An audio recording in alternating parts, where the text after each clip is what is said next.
one of you here live with Al and Davey, your boys here at 365 Radio Studios. We're in for a great show today. This is our weekly show. Hey man, how you feeling today? Hey, I'm feeling good, boss man. Glad to be back here another week, Thursday. Another week in the studio, you know what I mean? Exactly, man.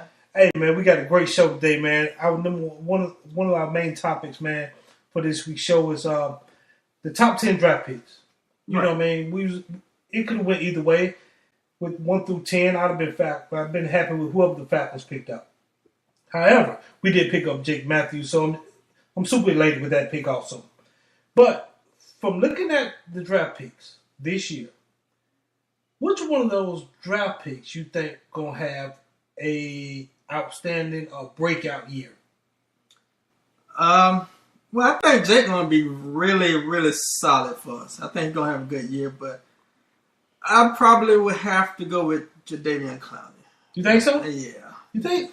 I think he's going to have a breakout year if he stay motivated because of what he have on the other side. That's true with J.J. Watt. So he's going to have free range. If they put him in a position to succeed, he can't drop back. He got to go straight at the quarterback. Mm-hmm. So if they let him do that, which I believe they will, I think he'll have a major impact. And also they possibly be getting Brian Cushing back this year, so right. Hopefully, yeah, he'll be back. But what about Khalil Mack, man? I'm thinking the Raiders, he all they pretty much got. You know what I mean? They got a bunch of old veterans. Right, old veterans. So I think he'll be really solid. He made a comment about he excited to get out the Peyton Manning, and Mr. Khalil Mack going to get his opportunity twice a year. So twice a year? He got to back it up. But can he get paid? He got to back it up. Peyton get the ball up so fast. He's going to get his opportunity. 1-2 ball is gone dealing with Peyton, man. And I think Khalil Mack going to be a special player in the league. But also I'm leaning towards Jadeveon. I think he's going to have a breakout year, but I can't underestimate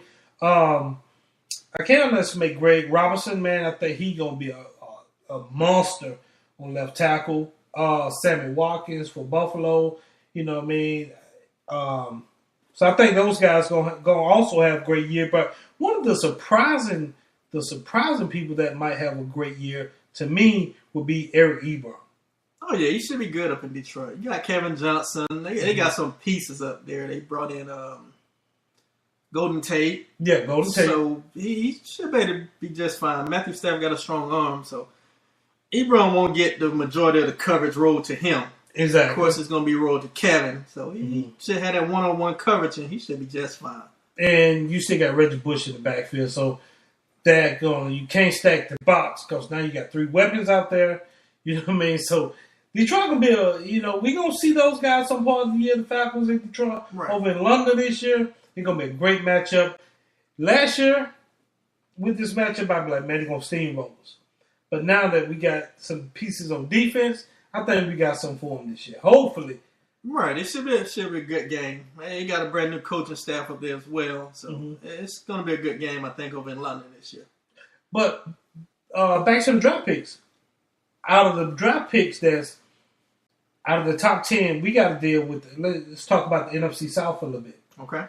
Since, our team is Falcons, that's who we represent, people. That's who we represent. Right. We're going to keep 100 with you. 100 all the time. However, we do got Tampa Bay draft Mike Evans at 7, right behind Jake Matthews. 6'5" receiver. However, our corners, I'm thinking True Font, a solid 6-footer. They list him at 6'1", but I think he's more so 6-footer. I'm thinking Alford, list him at 5'10". I'm looking at about 5'9". You know how they like to raise you up in the NFL. Right. How you think we're going to do against 2 6'5" receivers that Tampa Bay bring to the table? I think we're going to be fine. I look at it from a different aspect. First, Tampa Bay got quarterback issues. Mm-hmm. So, first of all, somebody got to be throwing them guys the ball. That's true.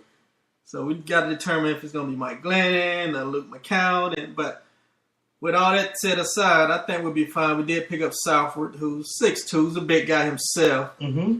He got cornerbacking skills. And I'm sure we're going to be rolling coverage over the top. We ain't worried about them guys getting past us. We just worried about them jumping over us. But so I think we're going to be fine. We'll roll coverage over the tops and do scheme for them, and we'll be fine. And besides, they don't really have a elite quarterback. That's true. Because, when Levy first got there, Luke McCown was his guy. Now I'm hearing that possibly Glennon could be his guy. So I don't know what Levy saw in the last few days of the OTAs down there in Tampa, but Glennon must be showed a strong showing to beat out somebody who's guaranteed the job when, pretty much day one on the job. You know what I mean? Well, that was prematurely. You can't come in as a coach and say, this is my guy. They got to compete. Yeah. So that Levy did that prematurely, and he get what he get at that point. That's true. That's true. That's true. But what you think about our guy, Jake Matthews? Like I say, we talked about him a little bit last week.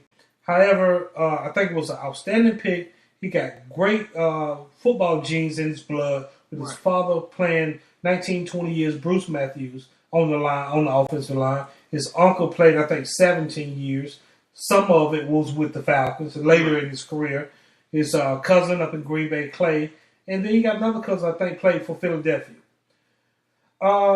With that bloodline and those guys been proven, how do you think he's going to do for us? Oh, Jake going to be fine, man. Whichever side we put him on, the right, or if he get to the left, he's going to hold that side down for the next 10-plus years for him. He's going to be fine. There's no questions about Jake. That should be good. And it seemed like, when he's speaking in, they did an interview with Jake, and they was talking to him in the interview, man. The guy seemed like he's hungry for knowledge. He's hungry for football. He's ready to get after these guys. Pretty strong guy. Great posture, great structure. So I think he's gonna take care of Matt Ryan on that right side. Of course, man. You have all the intangibles you look for in a tackle or a lineman, and very intelligent guy as well. So he's gonna be just fine. I'm not even worried about that one bit. Yeah, that's true. But I'm with you on that. But we're gonna throw a curveball here. How about my man Johnny Manziel? What you think about Manziel, and what you think about the critics of Manziel? He shouldn't do this, and he shouldn't do that, and he should be more involved in the playbook. And what you overall think of Manziel? Manziel is fine, man. You can't worry about the critics. They do what they're gonna do. Be critics, so exactly. Don't worry about them. As long as he's staying out of trouble, he's fine, and I think he's gonna be fine as long as he learn to throw the ball and stop running so much. This NFL, people hit you. And they just as fast or faster than you are. And they're going to get you. So he got to learn to throw the ball and not try to freestyle so much and run it. But he'll be fine in the future. Don't know this year if he's going to be all there. He'll probably have a down year this year learning. But in the future, he'll be fine. But that's why the next question. Will he start this year? Any game? Do you see Manziel starting any game in the 16 season? Of course, he's going to start. 16-week season. Right, he's going to start. He's going to start? Absolutely. I'm probably going to be the day one starter. Now, your boy, Brian Boyes did his debut before he got hurt last season now. He did, but you drafted Manziel. He put butts in the seats in the fan. They sold extra 2,000 seats or something, and that's true. Jerseys. But is it about winning, or is it about selling jerseys and tickets? It's a little bit of both, honestly. It's a little. It's from a business standpoint. You want to make money, but I think Manziel, give you a chance to win too. We'll see how you do in camp, though. But they say you're doing pretty well in camp. But, we are talking about Cleveland, though. You know what I mean? Right? But so it's a little bit of both. You want to win, but you want to make money as well. So that's true. That's true. And so what do you think? Going back to the NFC South, the Atlanta Falcons, guys, our schedule coming up. We got September 7th. That's the game I'm looking forward to. That's the game I want to be broadcasting from. The Saints. You know what I mean? We talking about the stinking Aints. You know what I mean? They've been beating us the last few years. It's time to turn the table on the Aints. Change is here. We finna do what we're supposed to do and get out. See here in Atlanta this year, the first game of the season, and we're gonna prove to the NFL that we here. And that we real this year. We're real and we here. So it's gonna be an exciting season. Because none worse than looking at the other side of that sideline. You see Sean Payton with that devilish grin. Or him and Drew Brees over there with that devilish grin. Nothing worse than seeing that. Yes, fans, Nothing worse for the Atlanta Falcons to see you guys winning. That's why every game I'm hoping that somebody get a lick on Drew Brees. I'm sorry to say that. I am a Falcon fan. I can't stand the Aints. I don't care if we go 2-14 as long as these two games will be against them New Orleans Aints. That's right. We keep it 100. We keep it 100. I'm with you. 2-14 if the 2 wins against the Saints. That'd be a great season for me. That'd be a great season. And Mike should maybe say this. Well, I don't know if he'll say his job. He'll probably lose his job regardless, but the fans probably be happy that we beat the Saints. That would beat the Saints, you know what I mean? But, you know, and going down our schedule, man, we got some nice matchups this year. You know, we got the Bengals, the Bucks, the Vikings. Looking at our schedule, man, I'm thinking right off the rip, man. We do got the Giants and the Bears. I'm thinking, I want to say 11-5. If we come out the gate strong against the Saints, I think we run the table 11-5. If we somehow drop that game, I think that hurt us. I hurt our psyche, and we go down to either 9-7, 10-6. That's a good point, but I'm gonna stick with 11-5. I think we're gonna win the game, but if we lose that one, I think we still can bounce back. It will be devastating for the team and probably their psyche, but I think we'll bounce back if we lose that game. But don't anticipate us losing. Yeah, I don't either. Being in the dome, it's gonna be live. We're gonna be broadcasting. Also, we're gonna be tailgating. So it's gonna be off the chain down there, man. Oh yeah, it's gonna be a fun day. Fun day, you know, man. And right now, people, we coming up on to our quarter after hour that where we get our the profit on the line, our football mind, our football knowledge. Why don't we call the prophet, get him on the line, and see what he's talking about, see what his intake on these questions this week.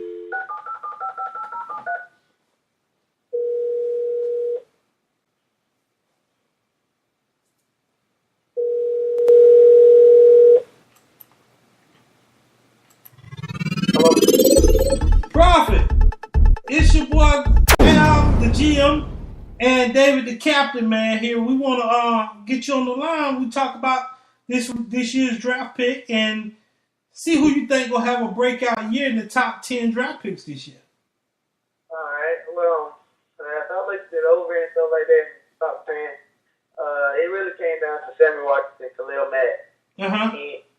I thought of Sammy Watkins because, I mean, they got rid of Stevie Johnson. They number one receiver with the trade in Matt Fran, and they brought in Sammy Watkins. And I was like, he's gonna go in as a rookie, being the number one receiver on the depth chart. He's gonna have a lot of work to do on it by himself. So I thought he was gonna be impactful for the team. But after looking over at Braden and stuff, with Magline, I think Lee gonna have the most impact on his team. Oakland did bring in some key players like Justin Tucker, Lamar, Whitley, and stuff like that. But them guys are getting old anyway. So I think Khalil, he's gonna have to do it all for him at that linebacker position. I'm glad he covered, run stop, and pressure the quarterback at times. So I believe Khalil gonna do it all, and hopeful for him in the future, he probably go to the Hall of Fame. So you know, like I know when it comes to football, the best player always gonna get blocked a double team. Yeah. You think he'll be facing a lot of double teams this year, Khalil Mack? I'm not really sure because you gotta look out for Lamar Willie and Dustin Tuck. You let them guys be one-on-one. They used to see double teams and they know how to get around that. So I think if you're gonna double team him, Lamar Willie and Dustin Tuck gonna have him field day. So I don't really think they could afford to double team him and let Lamar Willie and Justin Tuck just be great this season. I think Khalil Mack I think he's good enough to get around the double team with the speed and his strength and his size. So, all come down to it, I think he's still be good. Okay, well, he definitely would get his chance. He in a tough division with tough quarterbacks with Peyton Manning and Phillip Rivers. So, he's going to get his chance to show what he got. Yeah, of course. Hey, Prophet, why do you pick Khalil Mack to have a breakout year over Jadeveon Clowney? The reason why I say that is because Jason still got J.J. Watt. The guy is just phenomenal. You can double team him, he's still gonna get to the quarterback. You try to throw the ball, he's gonna swat it down. Jadeveon, he's still gonna be good, but you still got to worry about J.J. Watt. They still got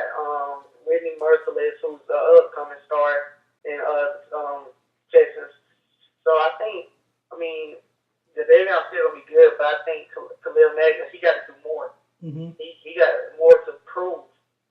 So I think Khalil Mack gonna have a better career better season than him. And like I did earlier, I threw out a curveball. What do you think about Eric Ebron up in Detroit? With Golden Tate as the number 2 receiver, and plus you got Calvin Johnson and Reggie Bush. What kind of year you think Ebron will have? I think he's going to be good, to say the truth. He's going to see a lot of one-on-ones because, you got Calvin. He's going to see at least 2 and 3 every time. Golden Tate should have a breakout year also. And Reggie Bush out of the backfield, Eric Ebron, he should be really good. He's a pass-catching tight end. So, and they like to throw the ball, where they go offense instead of around throwing the ball anyway. So, he should be good. Yeah, I definitely agree with that, Prophet. I think he's going to be just fine up there. He's going to have a good year with all the weapons around him. Yeah. So, Prophet, let me ask you, I know you're a big Falcon fan also. Yeah. Our schedule this year. Okay. What are your predictions of the overall 16-week? What you think our record will be at the end of the season, and this is a 2-part question. One, what you think our overall record will be at the end of the season, and what do you think what will happen will be the outcome of that Saints game on September 7th?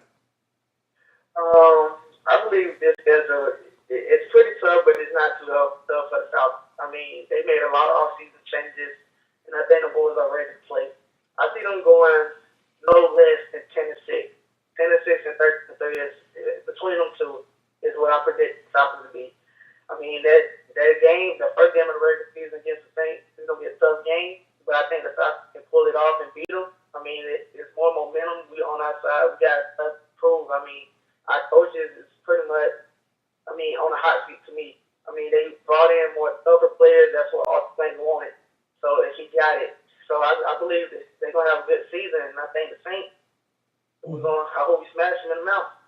Yeah, and I'm with you on that. Okay. Well, since we're talking about the players in the draft, and we're Falcons fans, how do you feel about our pick, Jake Mathis, and how he going to do this year? I believe he's going to be good. The guy, he's a technician. He got it all. Footwork, strength, and size. He's good. He's got a Hall of Famer dad. At the right tackle or left tackle, he's still going to be good. And I believe he can be a future Hall of Famer just like his dad also. So. Yeah, and let me ask you, right now they got him slotted to be on the right side, right tackle. Do you see him moving to the left tackle and replacing Sam Baker if Sam Baker production starts to slip? Of course, most definitely. I believe if Matt Ryan keeps getting hit from the blind side, Dave Matthews will eventually become our left tackle. That's the position he know how to play. Also, he know how to play right tackle. Sam Baker, I hope he can pull it through. Hope it was just an injury again last year. And hope this year he can have a better year. But, if things go wrong, I believe Jay Matthews will take over the left tackle position. Okay. All right. Hey, well, Prophet, like I say, it's always a pleasure, man, to get your inside knowledge of the week, man. And look forward to see you talking to you next Thursday. Well, yeah, appreciate it. All right. Hey, be safe out there, Prophet, and keep us informed on any news come up. I will. Hey, man, it's always good to talk to the Prophet, man. He's well knowledge, man. I definitely agree. I definitely agree with you. Yeah, man. So, but let's go back to what we was talking about in the Falcons. The Falcons lost last year with a 4-12 season. Quite disappointing. I know injuries have plagued us last year, but how much do you think that last year was due to injuries and not coaching? Probably 50-50. You do lose a lot of talent with the players we lost, but at the end of the day, you still got to get it done. You got to have the depth to fill in those injury spots. Injuries happen. It's the NFL. So I'm going to say 50-50. 50% due to injuries and 50% due to coaching. They didn't prepare well and after those injuries, and get the right people in here in case those injuries happen. So that's and I'm with you on that. That's true. How much because Mike Smith, he's the face because he's the coach. But how much does a year like last year falls on Thomas Dimitrov? Quite a bit. He get the players in, and he didn't get the depth we needed. Like I say, we mentioned last week, letting Abe go prematurely and didn't get anybody to replace him, and we let a lot of good people go, and they didn't bring anybody in. Mm-hmm. So I don't know what the reason was behind it. Did they think they see something in the talent we had on roster? But it didn't work. So a lot of it falls on him. He didn't get those players in, and also Mike Smith. Once he had a certain player in, he didn't coach them up to the potential they need to be at to play in this league. Yeah, and I can agree with that because, I see a lot of players that we had let go over the years, and I'm like, could have they been coached? You know what I mean? I like Christopher Owens. Right. He was not a starter in this league, but I think coming off the bench, he was going to give you solid production. We let Brent Grimes go. And he's one of the top corners in this league right now after the Achilles. You know what I mean? We let Abe go premature, and the guy had 11.5 sacks last year. So, I know you don't know what you're going to get from year to year, but when these guys been giving you the production year after year, you got to give them the benefit of the doubt.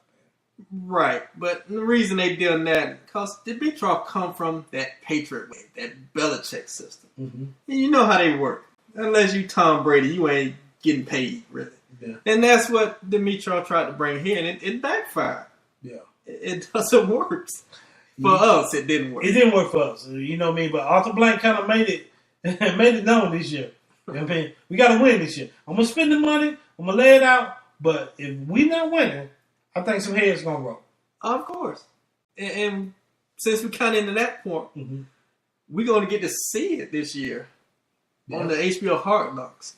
Weigh in on that for us. What you think about that? I was mixed about it because it's almost like, the cameras are rolling. Teams might be able to scout a little bit. I know they're not going to show the important plays on camera, but at the same time, man, I'm happy to see my team on HBO. You know what I mean? But at the same time, I'm like, man, I don't want to give away no secrets. A Big Paul, Big Tyson, you know what I mean? These big Rasheed Hageman, man. I'm looking forward to these guys getting after folk and smashing. And I don't want to get no secrets away, but at the same time, I'm excited that the Falcons is getting a little more exposure, especially with this new stadium that they're building here, $1.2 billion stadium, because we're going to need it. Right. What's your take on it? Well, I kind of thought about it as well. I kind of took part from what you said. You don't want to give any secrets away. Mm-hmm. But at the same time, you and I both know that the stars come out when the cameras are rolling. That's right. So I think that the level of competition is going to be far higher than what we used to seeing because you are on TV. Nobody wants to be the guy who get embarrassed to lose his spot. And that, like I said, it's on TV. It's always there. There's nothing you can do. So I think the competition is going to be higher for players. The coaching, Mike Smith, his deficiencies going to be shown if he make coaching mistakes and how he go at it. Mm-hmm. So I think it's a good deal this year. If you'd asked me that 4 years ago, I'd probably say no, because we did decline it last 4 years. Yeah, we did. And I probably took that same approach because I don't want to give my secrets away. But now, after a 4-12 season, we need to see what's going on behind the scenes. I'm with you on that, man. And like I said, because, part of me, like, I believe that we can win with Mike Smith. But when it comes to the big games, I don't know if he got what it takes to get us there. Yeah, he seems to kind of fold in the big moment for some reason. Make some kind of mistake, or you see him over on the sidelines kind of looking confused at times. So exactly. It's scary for me as a fan to see that. But and I like that, I think during the regular season he got the fire in him, and just like 2 or 3 years ago when he got into it with a player on the sideline with D'Angelo Hall, who's a punk. Yeah, if anybody know D Hall, I think he's a punk, whatever. But But when it comes to the Saints, it's like Sean Payton can beat him. He lost the big game with to the 49ers the other year, and that supposed to have been our year to go to the Super Bowl. 13-3. Everything had to come through the dome. Matt don't lose at the dome at that time. And we was up. What? And we was 20, up 21 points or 21 to 0. Julio was killing them. But we stopped going to him. We stopped going to him, yeah. We changed our game plan, and we didn't have to. That's true. So it's some deficiencies there, I think, with him. And hopefully, like I said, that'll get magnified, and hopefully he sees it. And like, I need to do better. I need to. We all need to do better. Yeah. So hopefully, being on TV this year fix it. Yeah, and hopefully it will. I got we had a caller before the show. That was surprising. They were saying, "What's our opinion on LeBron James, and do we think he'll be back with Miami?" And I'm like, I really don't know, because I think he was truly disappointed how Miami lost in the championship this year. But where could he go if he do leave Miami? Where would he go? That's my. So what you think about LeBron opting out his contract in Miami? Or do you think, this is a two-part question for you, or do you think him and Carmelo will hook up? Well, first of all, LeBron's the best player in the world, so he can go anywhere he wants if they got the money. Mm-hmm. It's a good chance that them two can hook up, but who has that type of money to invest in them? Not many teams have the money that can pay both of them. Mm-hmm. Leaving Miami, it's a real possibility. Like I say, opting out, so you're going to give teams a chance to show them the money. Mm-hmm. So that's a good possibility. I read online today that the Big Three was having a meeting, so don't know what's going to come out of that. The rest of the players, I believe, had to make their decision today, too, whether they're going to opt out or opt in. So it's going to be interesting, but like I say, he's the best player in the world. He can go any way he wants, and it's a good chance that him and Carmelo can hook up, just where. Mm-hmm.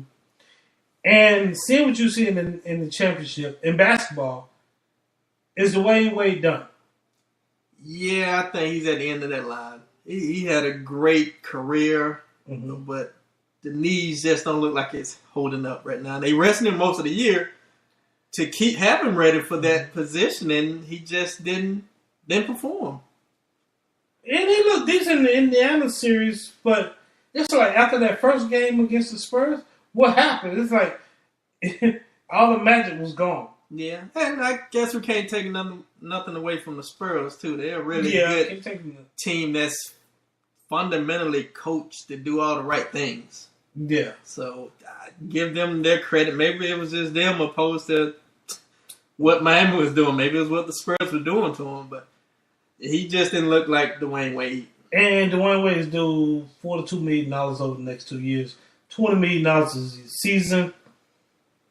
Well, because basketball contracts are guaranteed. Right. So Miami got to come up with that money. Do you try to get him to take a pay cut? Do you try to give him a 4-year, $60 million deal, and that way it breaks the $20 million down to $15? What do you do in that situation? Yeah, that's a tough move, man. It's really tough. They're in a tough spot with that, because he just didn't look like he can hold up anymore. Mm-hmm. In a long season, 82-game season is a long time, man. And he, like I say, he rested most of the 20-some games or something. Yeah, 29. Mm-hmm. And still just didn't have it in the finals. So he rested over 30, I think around 35% of the season. 29 games out of 82 games, you had at 32 to 35% of the season. You was rested, and you ran out of gas. You know what I mean? And I think, like I say, I won't take nothing away from the Spurs, man. They had a heck of finals. They was focused. They was angry. They wanted Miami, and they destroyed Miami. They did. They did. They backed their words. Yeah, they backed. It's like, I was like, gee, Miami lucked up in one game too, and that was it. That was it, man. So that's crazy, but they're well coached, well fundamentally team, man. I wouldn't expect anything else from a Greg Popovich team, but to be prepared. And And with the money thing, I don't think the basketball, because of LeBron, make more money than endorsements. I think he made like $60-some million a year, $60 million this year alone or last year, and he only made like $15 million from basketball. The other 45 came from endorsements and stuff. So, if he chasing rings, he can pretty much go anywhere because he'd be able to fit in any salary cap. I would love to see if he left Miami. I wish he could stay in Miami, but he gonna need help. And D-Wade ain't that guy no more to me. I'd like to see him over in the Clippers uniform. Doc Rivers as a coach. CP3. They play that style up and down court that LeBron liked to play, that run style. I think he would fit in the Clippers uniform. He probably fit nice. Been a Atlanta fan though. I would love to see him in these Hawks uniform here. We got some money as well to go get some players to go around him. I don't see it happening. It's not a big enough market for him. But I would love to see him come here and maybe get another superstar player to go with him. We proved we're a good enough team. We took a first team in the NBA in 7 games this year. So. Yeah, we did. Yeah, we did. And you're right. I didn't speak on Atlanta because I knew that man probably not coming to Atlanta. Right, it's not. But if he came to Atlanta, I'd be looking to invest in some season tickets. Of course. And we got money. We had max money last year to offer players, but nobody really wanted to come here. So you regroup and offer it again. Go try to get 2 big name stars and see. Maybe if one come here, the other one's like, okay, I want to play with that guy. If he here, we got a chance to win. But, yeah, that's true. But you're right. Maybe the market ain't big enough. You know what I mean? And I feel Carmelo. I think it's about rings with Carmelo now. My boys, they've been in the league 11 years. Both of them. They came in 2003. Him, Carmelo, Chris Bosh, and D-Wade. So they, they done made their money. Right. You know what I mean? They done made their money. So I think with Melo, he want a ring now. He do. And according to the reports today, he was favoring a couple teams like Chicago and Houston already started to try to make some room for him by trading their center off to New Orleans, trying to make money. So if he do want to come to Houston, so he got his favors already. So I think he'll be good in Houston. He got a big defense. Carmelo's not a big defensive player. Right, he's a scorer. He's a scorer, so you got Dwight Howard down in the middle who will block some shots for you. Right. So Houston be a good fit. Chicago will be a good fit. I think Chicago will be the best fit for him with Derrick Rose. If he's able to be healthy. His thing his last 2 years, his injuries. That's been bad luck, man. So if he's healthy, yeah, that'd be a great fit for him. Yeah, but yeah, I feel bad for D Rose. I feel bad too, man. He's seemed like one of the nicest guys in the league, man, and humble, and I'd love to see him play when he's healthy. He's one of the most exciting players to watch. Exactly. So and he can probably go to the Lakers. I think Kobe's done. Kobe's done, but it's enough. He on that big contract though. Right. Is it enough pieces in the Lakers? Of course, the Lakers ain't gonna stay down too long. Of course, they're gonna get people who want to come there and gonna come there. But as of right now, I don't think the Lakers have enough pieces for them to want to be there. Yeah, that's true. So, but hey man, it's been another great episode, another great show.